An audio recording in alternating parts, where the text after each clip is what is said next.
Blog Talk Radio. I am always patient, my friends, and I wait for that Blog Talk Radio to come on, because how many times have I started talking only to have that interrupt me midway through something I was saying? I started hearing that Blog Talk Radio. But I want to welcome all of you and tell you that you're listening to the winning book radio show, Off the Shelf, for this first Saturday in April. I hope nobody got you guys yesterday for April Fool's Day. I know as a kid, people will get you all the time, but I'm curious to know if anybody got any of you yesterday for April the Fool's Day. But we want to welcome you to our Saturday, April the 2nd. You know, I know April Fool's worries here today to our Off the Shelf show, and we thank you so much for joining us. We have an awesome guest on deck, and we've always had great guests here at Off the Shelf. It's just truly been a blessing. But this is something, today's topic is going to touch on something that a lot of people struggle with even now. I see commercials where I live for different ways to deal with financial issues. Some people do those title loans, which I don't recommend those. Some people do the quick check cashing. Some people, they had these pay advances years ago that you would see them in your neighborhoods, and I think they've kind of shut a lot of those down. But some of these are predatory things, or people will take out high-interest loans, and they go deeper and deeper and deeper into this financial hole, which can cause other problems. So this is a show. There's still time for you to go tell somebody to tune in. This is a show that might help you in ways that you might not imagine, beyond entertainment, something that could really help you and your family. And the dial-in number is 347-994-3490, or people can join in the chat room if they just look up Denise Turney Off the Shelf here at Blog Talk Radio. But again, there's still time for people to dial in, and that's 347-994-3490. It's not going to be anything that would embarrass anybody, but if you know somebody who you think might benefit from some financial insight from somebody who's walked through it, then I encourage you to have them call 347-994-3490. But before we get into today's show, I want to leave you with a thought. And this thought actually could apply to today's show, whether you're in a situation where you're finding yourself going into a hole, or you are at the point now where you're ready to come out. And so I leave you with this thought for today. A river cuts through a rock, not because of its power, but its persistence. A river cuts through a rock, not because of its power, but its persistence. And that applies whichever direction in life you're headed. If you keep heading in the wrong direction and are persistent about that, you end up in a deep ditch. If you're persistent about coming out, then you'll end up free. So our listeners, I also want to encourage you, and I ask you, how good of a mystery sleuth are you? And do you value relationships? And not just a romantic relationship, but friendships. And family relationships, as you see how, again, back to the river, how over time that one of the relationships we're in, the longest is with our parents, how that shapes us and what that does to us in our relationships with our friends, and how they can help reshape us. And also relationships that we have with someone, an intimate relationship with someone. If you value these things, I encourage you to get a copy of Love Pour Over Me. And you can get a copy in ebook or print at any online or offline retailer, Amazon, Barnes & Noble, Walmart, ebook it. If you don't see it on the shelf, just tell the clerk you want to get a copy of Love Pour Over Me by Denise Turney. They can order a special copy for you, and when it comes in, they'll just call you, and you can come pick it up. Or you can order Love Pour Over Me at my website at chistel.com, CHISTELL.com. Again, that's Love Pour Over Me. Please go get a copy, and you will be so glad that you gifted yourself with a copy of Love Pour Over Me. And now, let us go and meet today's special off-the-shelf guest. And our guest today, I sort of gave you an introduction to her at the start of the show, but our special guest this morning is Snow Saxman. And I came across her via email. I got something from a book site And I said, wow, that really sounds interesting. And so Snow is the author of the book, Bankrupt to Six Figures, and it's the title that grabbed my attention. And then when I think about having worked in financial services, I've worked in financial services over 17 years, the trouble people get in over money.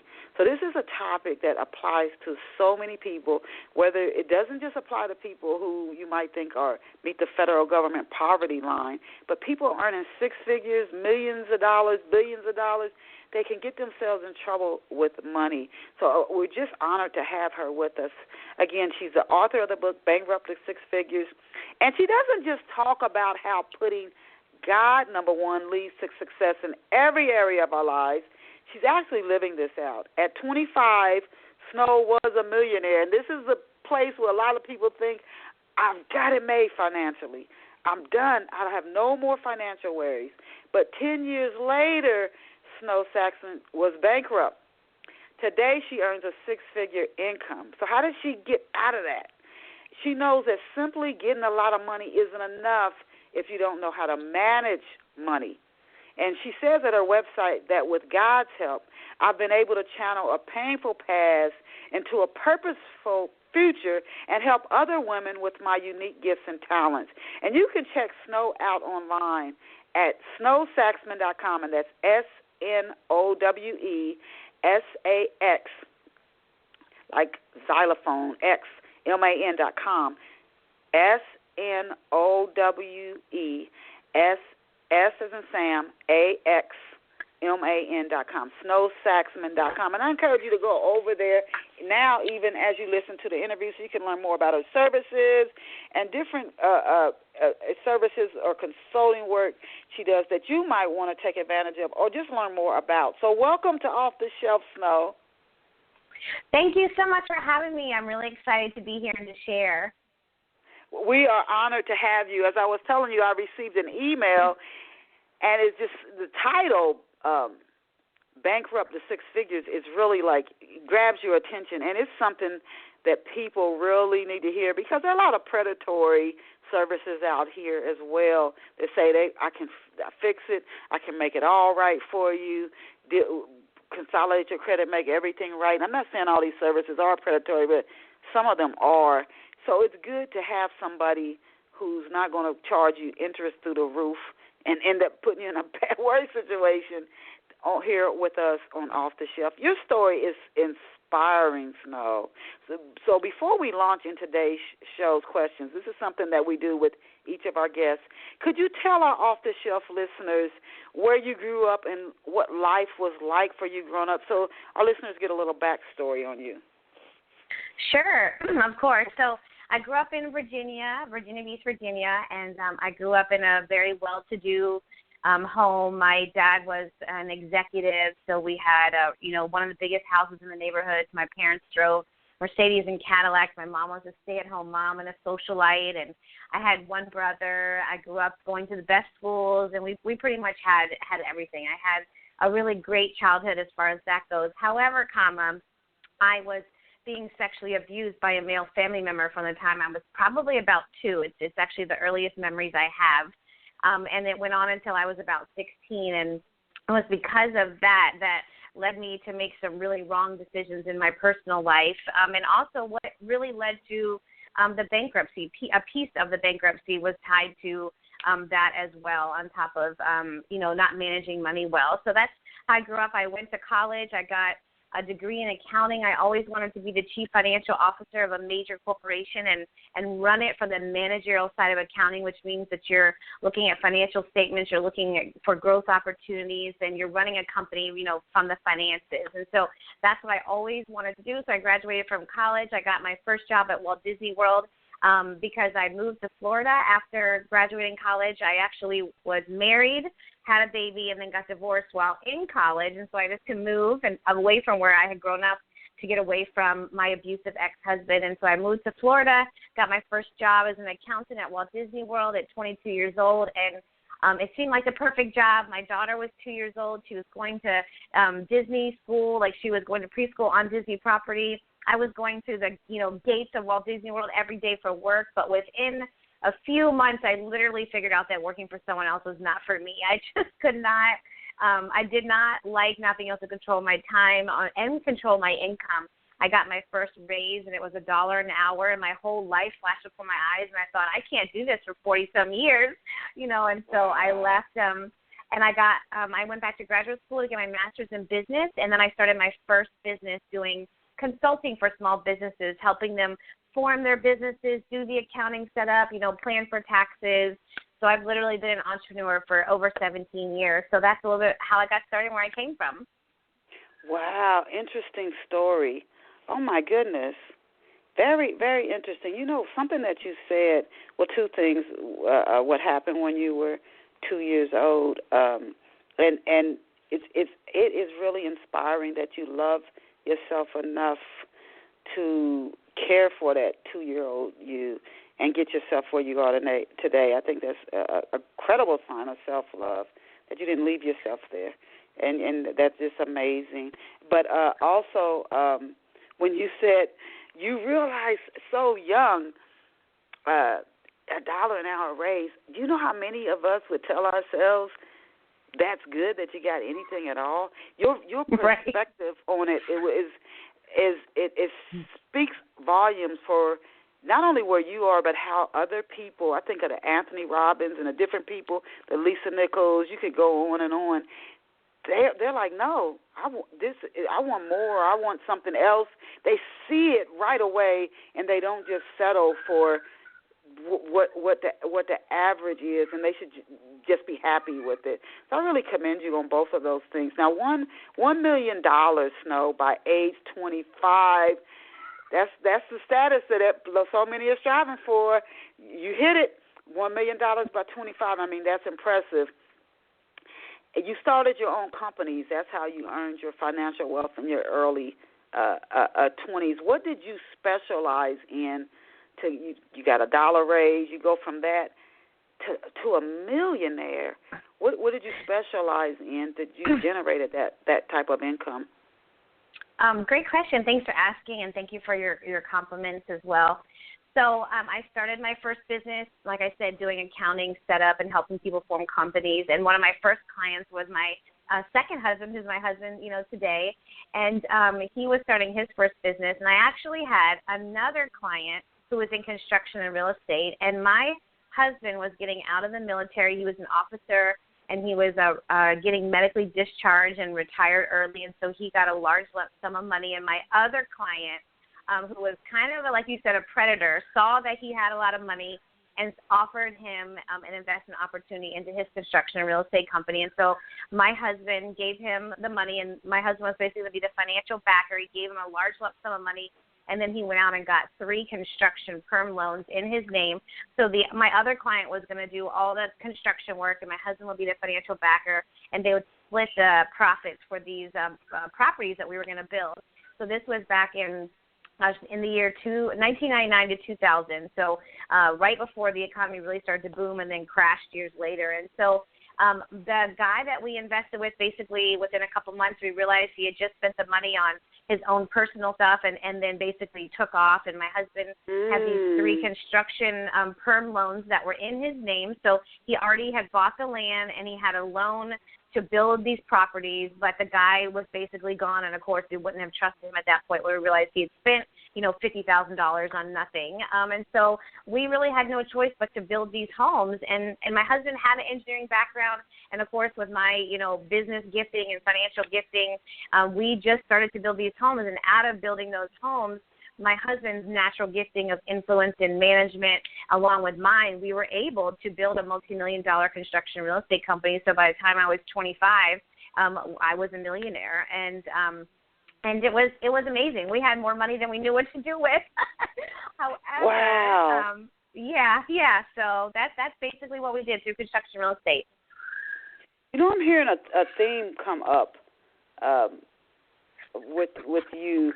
And that's the second time I've heard you say something where you had an obstacle, and again, so many of us we make a reason for why we can't do more.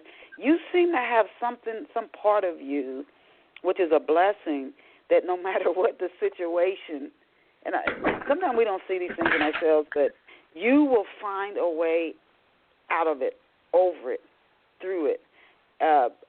So you and your husband, you run into this guy. You're doing these business. You have to build these homes. He's ripping you off. He hasn't done the work. 50,000 gone, but you kept. Somehow you figured it out, and you went on to earn. So many people would have been in court battles, and they just would have totally just given up. But there's something in you that keeps you going. I wanted to ask you next, having said that, why did you file bankruptcy? Or maybe a better question is, how did you go from $1 million? You just told us how you got the $1 million, despite that early challenge. But how did you go from having $1 million to fitting bankruptcy requirements? Great question, which I get asked all the time, and why I wrote the book as well. So we did build a multi-million-dollar construction real estate company. So like I said, by the time I was 25, I was officially a millionaire. And then, as you know, in 2006, the economy started to crash, and we lived in Orlando, Florida. So the boom here was major. That's one of the reasons why we were able to build a big company, was because of where we were living.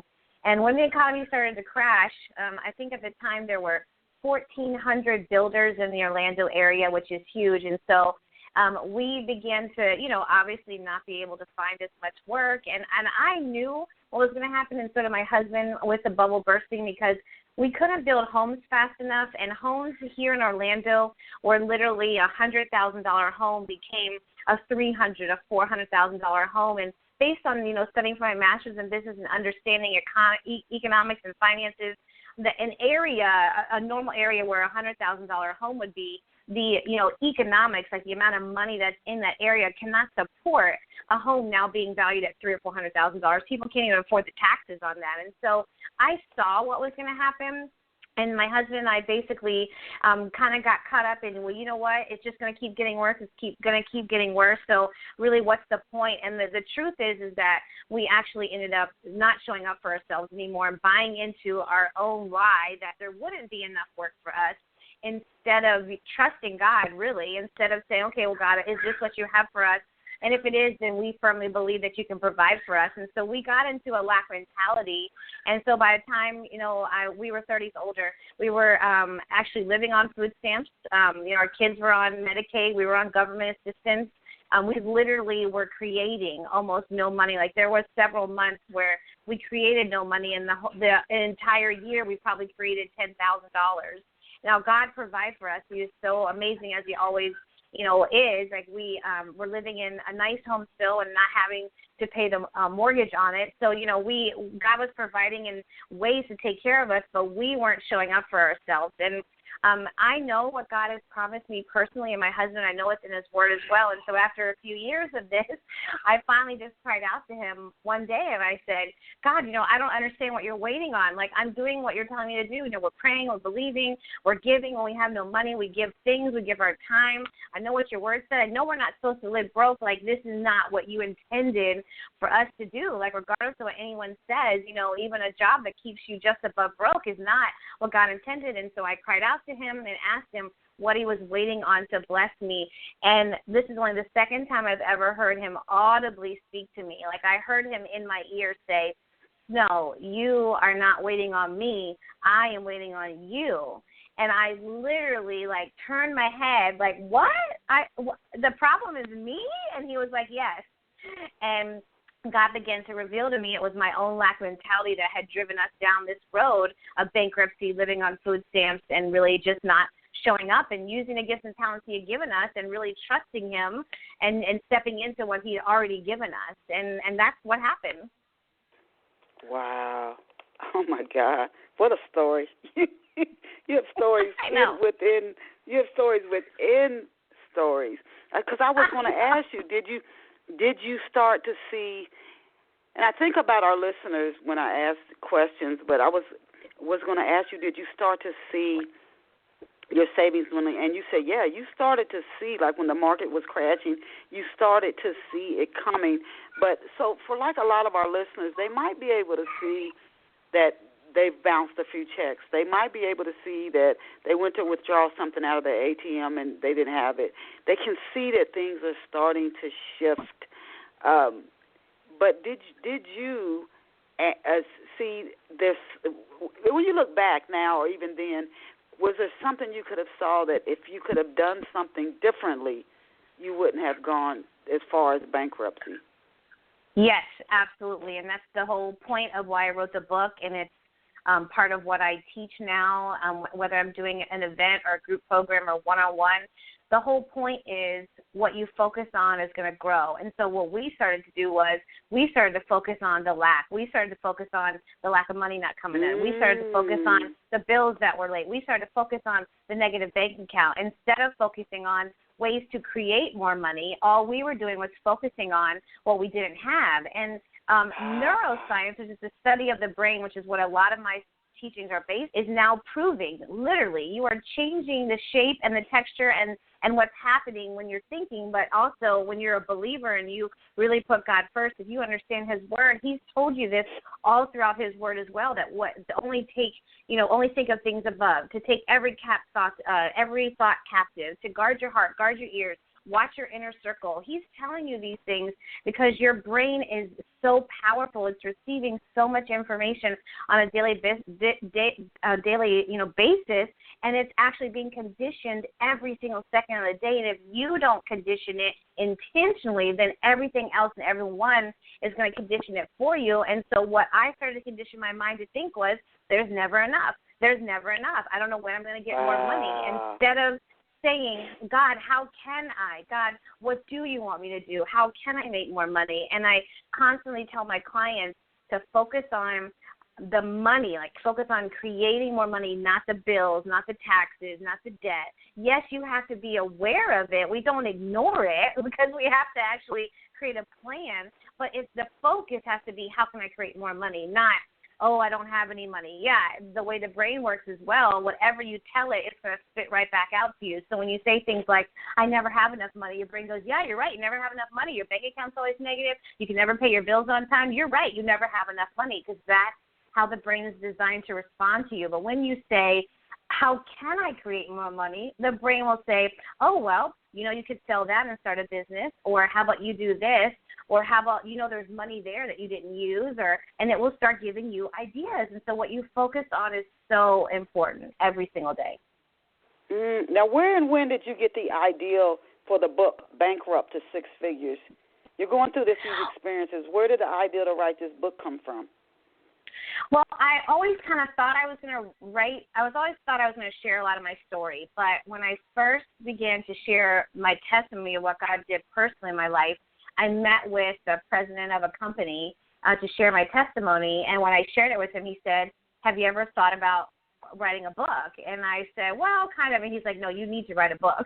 So he was the first one that kind of put it in my mind that I needed to write a book. And then as I began to develop my following and my business online, a book to me just seemed like a really great way to get my story out there that would cost a lot less, because my desire is to impact as many people as possible. And so I have private client services, private coaching that is more expensive, and it's for someone who's ready to invest. But I want to be able to help people at every level. And so to me, a book means that I can share my story. I can give hope. I can give them tips. I can give them tools. I can give them things to do, but it's not going to cost them an arm and a leg. And so for me, it was a business decision at the time to write this particular book, to really share some of my story, because I do share the story, although I don't go into a lot of details about things. It's a short read. It's really designed to inspire you, give you some points, some life lessons, some business things, some financial pieces, and also to give you hope that, no matter where you are, God still has a plan and a purpose, and you can still have the life that you want, even if you're on food stamps and filing bankruptcy like I was. So that's really was the intention of the book. And I will be releasing many more books because, like you said, I have stories within stories. So, but that was the intention of this book, was to really just give hope and get my story into more hands so that more people can be inspired and not give up and just keep going. Can you tell us, our off-the-shelf listeners, who might be thinking, oh, this is all great, but they might want to see more practical ways that Bankrupt to Six Figures can apply to them, whether they're thinking about using your consulting services or exploring the book further. Can you tell us about some of the topics that you cover in Bankrupt to Six Figures?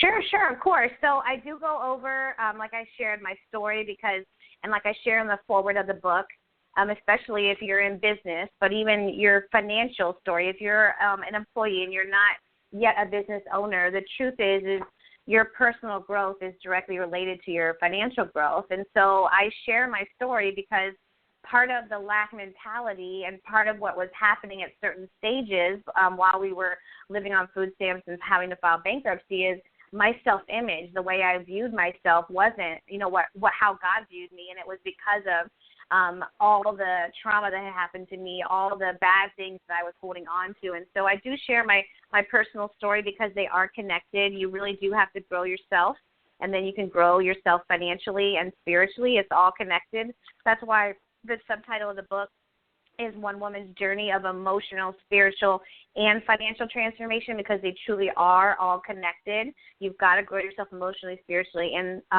to get there financially.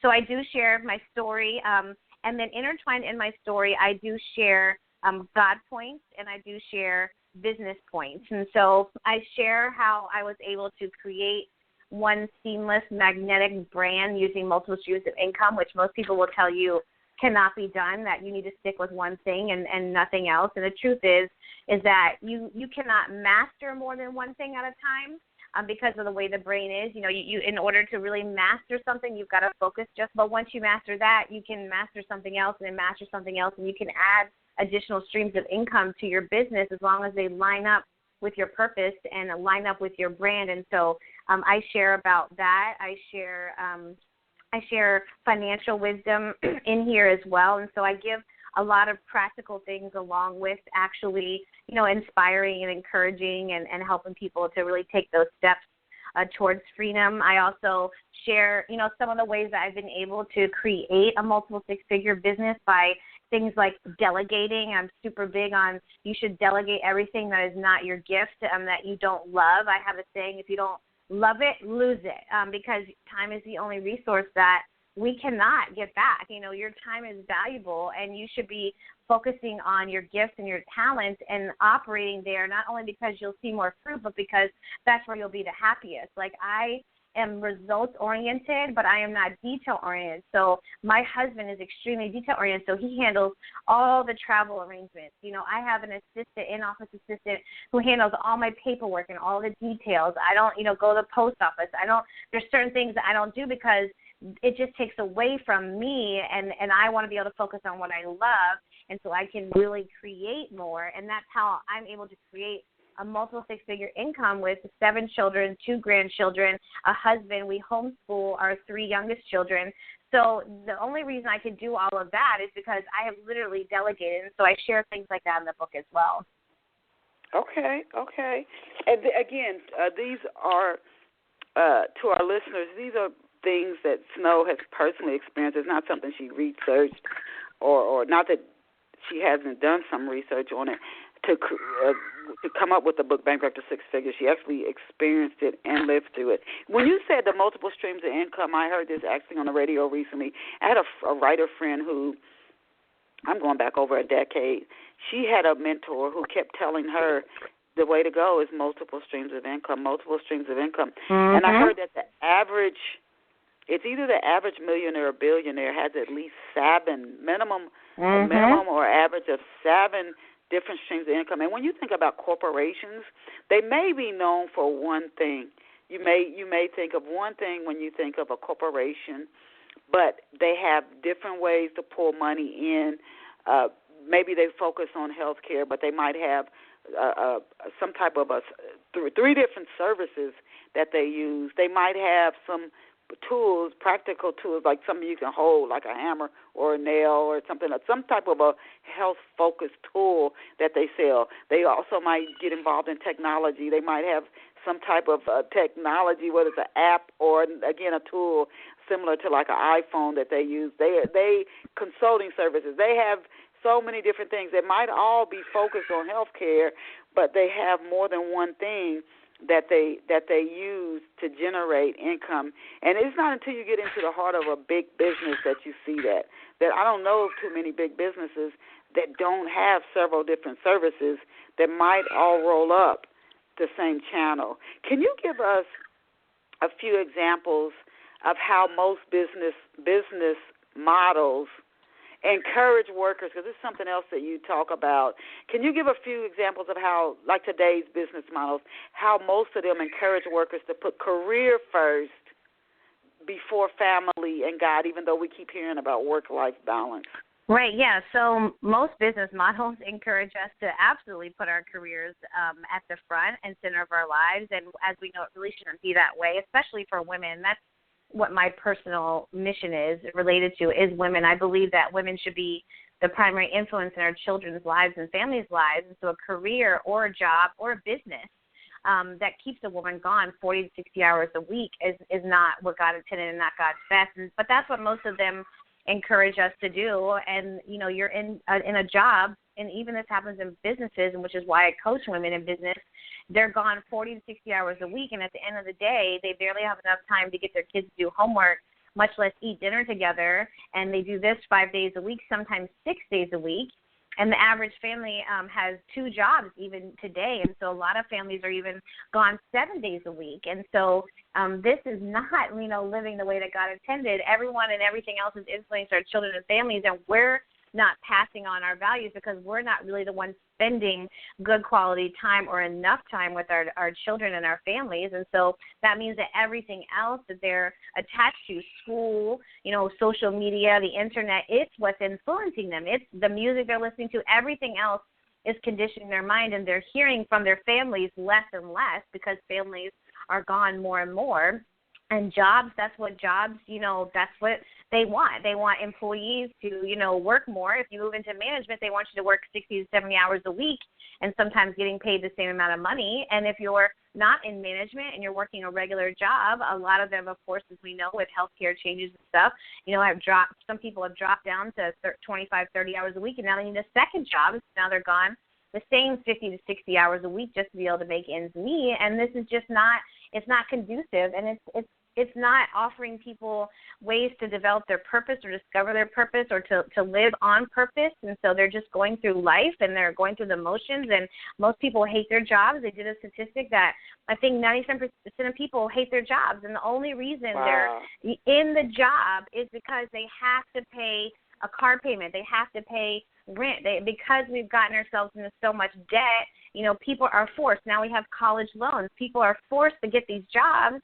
And they're literally, this is what the Bible means when it says a borrower is slave to the lender. You know, it's not just about borrowing money and being slave to that person, but now you're stuck in a job and you have to have this job. You can't quit the job. You can't take time off and figure out what your purpose is. You don't even have enough time throughout the week. You know, we're just literally slaves. People who have jobs are slaves to the lender, and the lender in that case really is the job, but it backtracks to the debt that we're in and the lifestyle we want to live, and you're not really fulfilling the purpose you have. And this is why people are dying early. Like, our bodies weren't designed to just go through the motions and to not have a spiritual, you know, life and to not be connected to God. And then we're wondering why, you know, our finances are the way they are. And then we have, like you said, predators. We have bank predators, we have credit card predators, we have payday advances, you know, all these things that there are good people doing some of these things, but unfortunately, most of those people prey after people. Credit card companies, if you notice, that people get,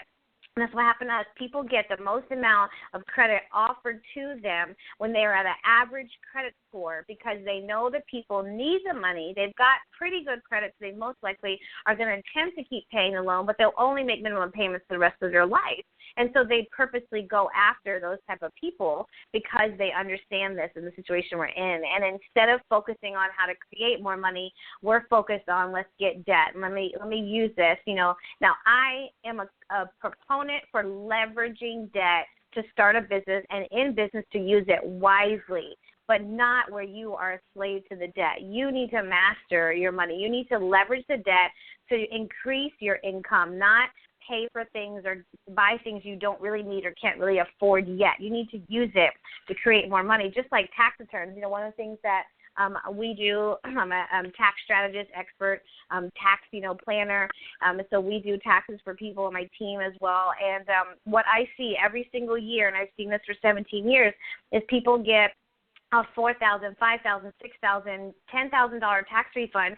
And what they do is number one, they pay off debt. They pay bills, and a lot of them sometimes will go spend frivolously. But what I see more is, let me pay off debt, let me pay some bills that are behind, and guess what? Now you're in the same position every single year because you haven't leveraged the money and invested it. How about start a business?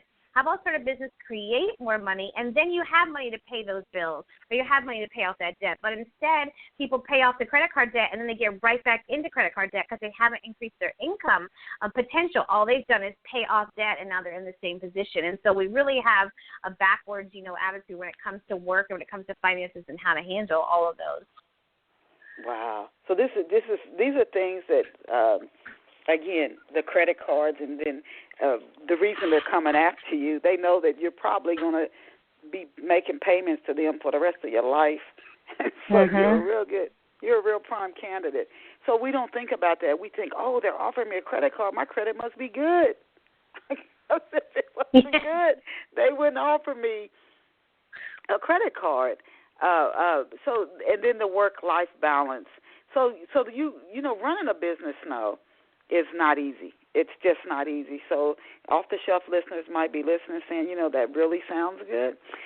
When you think invest in a business, that's a lot of time in itself. How do you then, Snow? So let's say you stop working for somebody else, you go work for yourself. And I would say to anybody, if you think you're working hard now, wait till you start your own business. How do you really do that? Do you hire? That's probably why so many wealthy people have nannies and maids, and it's like I just got to hire a lot of people because it does chew up a lot of your time. How practically is it possible to do that and to have a good career, not where you're working mundane jobs? Right. So it does require a lot to start a business from scratch. And so that is something to take into consideration. When you start a business and you have to be the one that develops everything, that does basically product research, whatever you're going to offer, whether it's a product or a service, you still have to do the research. You have to develop it. You have to put all the systems in place. And then you have to learn how to build a business, because the number one thing that I have seen in 17 years, and one of the things that most of my programs are also based on, is the fact that no one has a business plan. A business plan is so super important. You need to learn how to build a business. And so many people start businesses and they have no idea how to start a business. And then when they don't make money, they get frustrated and they think that they're not supposed to be in business. And the truth is, you have to learn. You have to educate yourself. Like even Proverbs talks about, buying education is like one of the best things that you can ever do. And that's why mentors are so important. And that's one of the reasons why I do what I do, is so I can teach people. And I have private services, but I also have like my new purpose-driven Business Academy, which is a very affordable way that someone can learn what took me 17 years and $100,000 in education, and all of the mistakes that I made and all the stuff that I know, I can now teach you how to get to a business and how to build it a lot faster. And so that's what you want to do.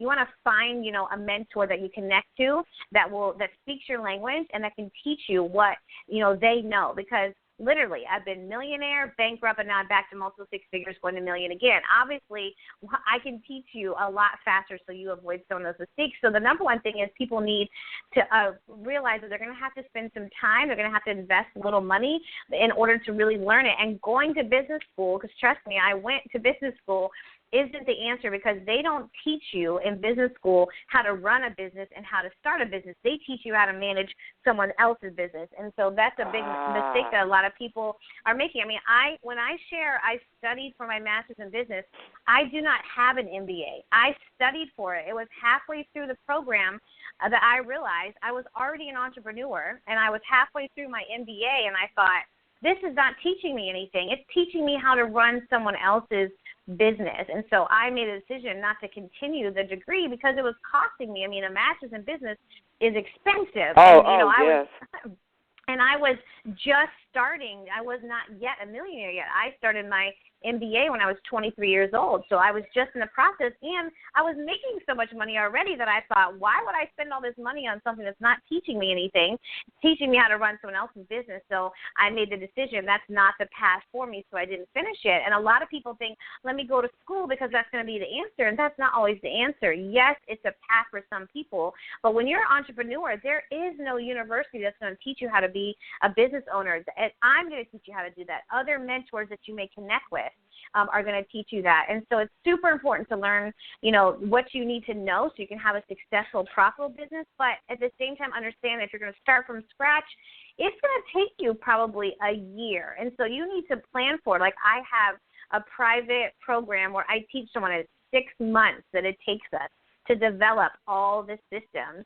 And now they're working while they're doing that, and they're making some money, but it's not until 6 months to a year that things really begin to take off for them because they're having to start from scratch. Now, on that note, one of the streams of income I have is I am a sales director in Mary Kay, and Mary Kay is a direct sales company. And one of the reasons why I love the company because of what it stands for, God First, Family Second, all that as well. But direct sales is the easiest way for someone to step into a business model where you don't have to develop everything. You don't have to test it and see, is this going to work? What's the market going to bear? Are people going to like this? Am I going to make money? Like all those things you have to do.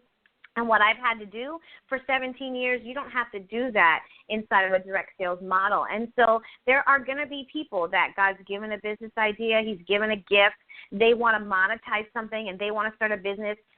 Awesome. That's great. I help people like that all the time, but that's what takes the time. That's what takes more money. That's what takes an investment. But if you're like, I don't have a business idea, I don't have any way to create more money than this second part-time job I have that pays me minimum wage, then you need to step into a model that's proven to work where somebody else has done all of the big stuff and you just step into a system and you just start working. And so that's one of the reasons why that's one of my streams of income, because for most women, they're not going to have those ideas or time, and they need to make money now. And so through Mary Kay, I'm able to help women step into that business model. Now, Mary Kay might not be for you, but direct sales, not multi-level marketing, I'm not knocking all MLMs, but direct sales is a much easier, quicker model because it's a sales model, and nothing happens in business until someone sells something.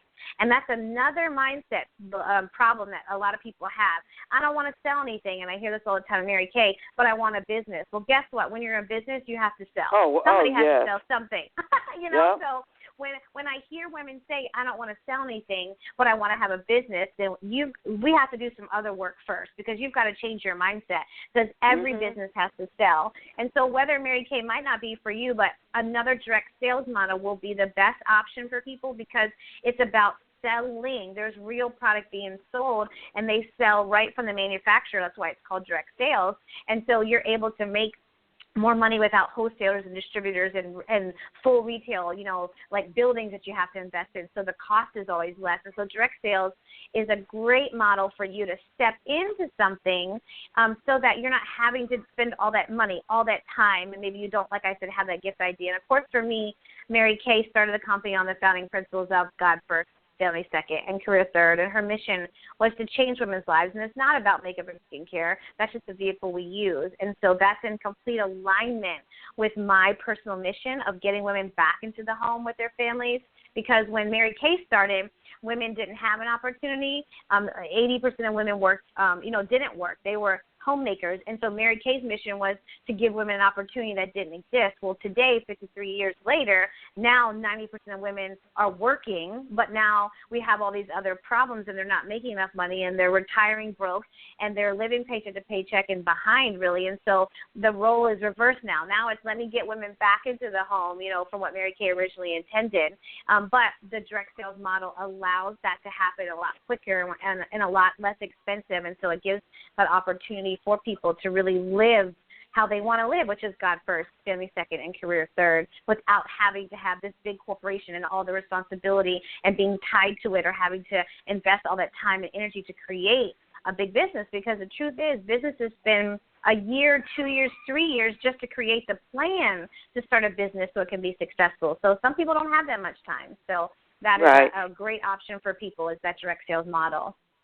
It's the same way with, I know BlackRock. I don't know how long it took to start there, but some companies where I have worked, in Amazon.com, I mean, Amazon's really taken off, but it took 5 years to just, from when they launched it before they started making a profit. I don't know how many years they put into planning, but they put a lot of in-depth planning, and then you have to be someone who's open to change, because businesses change every year.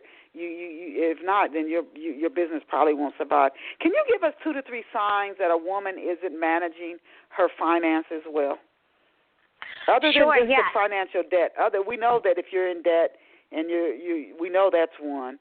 But can you give us 2 to 3 other signs that a woman isn't managing her finances well that someone might not notice right away?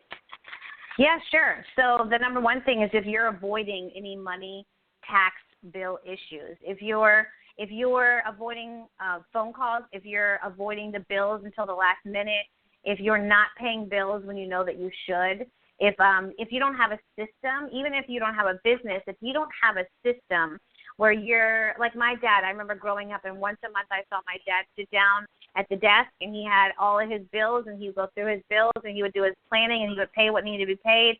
And so he had a system. So if you don't have a system, a personal budget, if you can't tell me exactly how much all your bills are every single month, including gas, including toiletries, including literally everything that you spend money on, then that's a problem. If you're avoiding it and you're like, I don't want to deal with this, or I don't open mail from bill collectors, if you're doing any of those type of behaviors, then there's a money management issue, and most likely it's a deeper thing. That's just a symptom. There's most likely a mindset issue. And then the other thing I'm going to say is if you have thoughts like there's never enough money, or I don't know when more money's going to come, or I don't want to pay this bill, I'll just pay it later. If you have thoughts like that, then most likely you have a money management problem, and the thoughts are really what are guiding you and making you avoid stuff or making you not do what you know you should be doing. And if you're not doing what you know you should be doing, then that is definitely a problem. These are all signs that there is going to be some type of problem. And if it hasn't developed yet, it's going to keep getting bigger, just like it did for me. Now, have you found in your heard a financial advisor saying that, and I've recently read that women are doing better as far as investing, but I had a financial advisor say that women are still lag behind men. We are starting more businesses, but our businesses are not generating at least a minimum of $1 million in revenues annually at the rate that men's businesses do. All I said, have you found that women still expect a man to handle and manage their finances? I think that's why some women still want to get married. They don't want to take that on. But have you found that women still expect a man to handle and manage the finances? What I have found with working with hundreds and hundreds of women entrepreneurs, it's not that they want the man to do it, it's that they avoid it for whatever reason. Some of it does come down to confidence and how they view themselves, because money is very personal, and usually for a lot of women, like I said, they don't want to sell anything, they don't want to be pushy. Men are very black and white. Men can sell anything. Men are very direct. They have no problems usually. I mean, some people do, but usually they do not have problems with money because they see it as a tool. They see it as a resource. It's just black and white to them. They don't have any emotion behind it. But women, being that we're more nurturing, we're more emotional, and 97% of women have low self-esteem, you tie that into, now I have to ask someone for money, and now I have to prepare, to make money and then pay taxes. What they end up doing is they end up avoiding it, and they don't put systems in place. I see so many women, they start a business and they don't have an accounting system. They don't have a financial system. They don't have a financial plan. But, you can't have a plan unless you have a system. They're not prepared to pay taxes. They don't have a tax plan. They just avoid it because they don't want to deal with it, because the energy behind money, it typically in numbers and finances and investing, is very masculine. It's a very hard energy typically, and that's one reason that women, just want to avoid it. There are women who, have never had to manage money before, and so you do have that piece of it, and now they're the first time they're having to manage money as a business owner. But really it comes down to they just don't like it. They don't think it feels good. They would rather be doing something more creative and more fun than thinking about the money and managing the money. But as an entrepreneur, that's your number one thing. 90% of businesses fail because they don't know where they stand financially. They don't have a plan. And in order to grow something, you have to specifically track it. In order to track it, you have to know what you're tracking. In order to track it, you have to have a system to track it. And so all of these things are what play into women not being where they should financially, especially when it comes to being a business owner. Can you share one or two techniques that women can take, practical steps they can take, like immediately, to start growing wealth?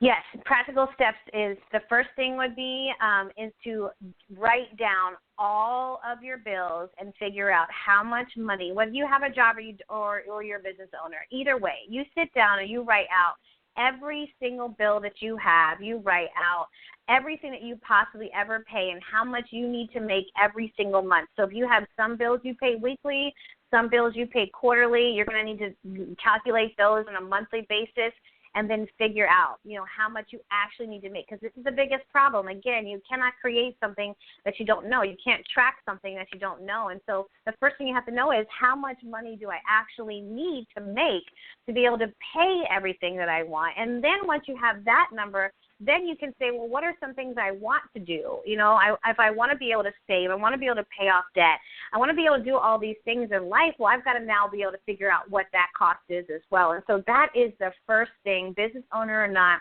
you've got to figure out exactly how much money that you actually need to make so you can become more aware, so you can begin to then look for opportunities. And if you're a business owner, at the end of the day, you've got to create the money to pay your personal bills. And so if you don't know how much you actually need, this is why a lot of women in business don't meet financial goals, because they don't even know what the goal is. And so that is like the number one thing. And then you need to get a system, whether you have a job or your business owner. When you're in business, oh my God, this system is super important, and it's the main thing that I focus on. I'm about to release a Money Management Mastery Challenge and a new program to help women entrepreneurs in regards to this, because it's so important to grow your business. But even personally, if you just have a job, you need to have a system for paying your bills. You need to have a system for when an unexpected bill comes.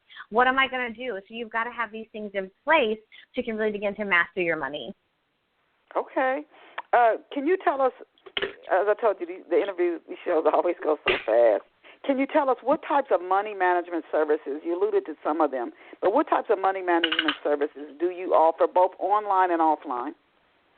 Sure, yeah, of course. So some of the services I offer are, it depends on, for entrepreneur, where they are in their business. So I have different programs to help them because, when you're just starting out, you need something very different than when you're starting to make some money. And then once you hit 6 or 7 figures, you're going to need more support. So basically, I have programs designed to help women entrepreneurs at whatever stage that they're at. And I'm about to release a group program, which is going to be able to help me reach more people at a more affordable cost, so that, women can get access to me more, so we can help walk through some of these things. And we also offer tax planning. You can visit my site, snowsaxon.com/taxes, and you'll see the tax link when you visit snowsaxon.com. And the IRS, the first thing I share on this part of my website is that the IRS released a report that we overpay our taxes by $945 billion. And wow. You can actually go back 3 years and get a cash refund. After 3 years, you can no longer do that. And the IRS just released a report saying, 2012 is about to close. Once April 15th happens, that will be 3 official years. And I think that they will be removing $100 and some million in unclaimed tax refunds. So not only are we overpaying our taxes, but people are not filing taxes, and so we're missing billions and billions of dollars because people file their taxes themselves, especially when they're entrepreneurs. I say this, and this is not because I want your money to file your taxes, but if you're a business owner, you should not be filing your taxes yourself, because there's just so much that you don't understand and people miss and they make mistakes and they're not great record keepers because, again, most people do not have a system. And so at the end of the year, or actually the beginning of the next year, like right now, people are scrambling to figure out their taxes. And if you're a business owner, you should be able to file your taxes in January because you had a system all throughout the year, and all you have to do is pull a profit and loss and pull a balance statement from your financials because you have a system, and you could file your taxes immediately. But most people aren't doing that, and so they're backtracking. They're doing 2015 accounting and bookkeeping and money management right now in 2016, and that's why they're spinning their wheels and not getting ahead. But through our strategic tax planning, we basically utilize all the credits and loopholes that people don't know about, little-known tax strategies, and we create strategic tax plans as well. And my average client saves about $5,000 every single year through strategic tax planning. I have clients that have saved $50,000 in 1 year, who are making, 7 figures. We're able to save them a lot more. And that how much you save totally depends on, every situation is different, based on all different types of factors. But the bottom line is there are so many tax strategies that people don't know about, especially as an entrepreneur. So we also offer a tax planning services, which the service helps you to not only save, but it also helps you to prepare for taxes, because you should be paying quarterly taxes as an entrepreneur. You should be right now. You shouldn't just be thinking about April 15th tax deadline. As an entrepreneur, the first quarter has now ended, and so your quarterly taxes are going to be due this month. And so as an entrepreneur, you need to have a system in place so you can stay ahead of that. So number one, you actually know how much you owe, but also so you can start implementing strategies, because strategies for tax planning, they don't take effect next year. You have to put them in place now. And so that's another service that we offer, tax planning, that will really help put money in someone's pocket, but also help them to get better prepared for taxes so they're being proactive instead of reactive. And then, of course, I do offer private business coaching as well. I have a handful of times available each week, so I only private coach about 5 people at one time due to all the other streams of income I have. But I do offer that as well for those women who are really serious about moving towards 6 figures quickly. I offer that service as well. And then I also have automated programs, like I just released an online academy that's for business, so it's the Purpose-Driven Business Academy. So it's very affordable, but teaches you everything. I also have an online tax academy that if you're just starting out and you don't have thousands of dollars to invest yet to work with me privately, you can utilize these online academies where you can learn at your own pace, and you can learn everything from me that I know, so you can still get that information for you. Okay. So where can our off-the-shelf listeners get copies of Bankrupt to 6 Figures? You can find that on Apple iBooks. You can find it on Kindle. You can find it at Amazon.com as well. Okay, and are you on any social media networks? Where can people find you online if they want? Yes, you can find me on Facebook. I'm Snow Saxman, and then I also have a private Facebook group. It's called Purpose-Driven Working Women, and it's a group for women. It's a sisterhood, a community of women who want to keep God first in their life. It's for working women, business owners, or regular women who have jobs. It's just a community of women who want to keep God first in their business and life and their jobs. And I do all types of mentoring in there. I do free mentoring Tuesday and Thursdays.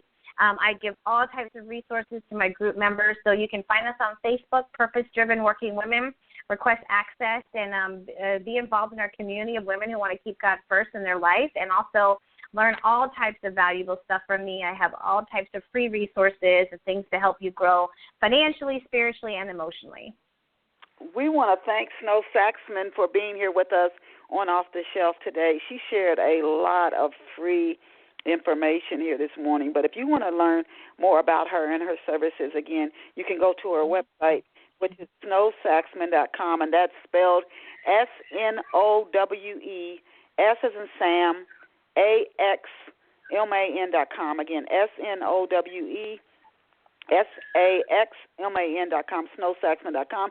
She is the author of the book Bankrupt to 6 Figures, and she in her 20s was a millionaire, and she's working her way back there again, but putting God first, and then family, then career. So you can check her out, and I encourage you to support her book Bankrupt to 6 Figures, and And she said her book is something that everybody can take advantage of, but she also offers more tailored service, more customized services through her website, again, snowsaxman.com. So I encourage you to support Snow. And please go out and get a copy of Love Pour Over Me, my latest novel, Love Pour Over Me by Denise Turney. Thank you for being here with us at Off the Shelf this Saturday. Please come back next Saturday, 11 a.m., when we will bring you another phenomenal guest. Remember to plug it in. Off the Shelf Saturday mornings, 11 a.m. Eastern Standard Time or New York City time. And as I always tell you, you are incredible. You are amazing. Go out and create a fabulous day for yourself. See you back here next Saturday, 11 a.m. Bye for now. And Snow, I'll shoot you an email. Thank you.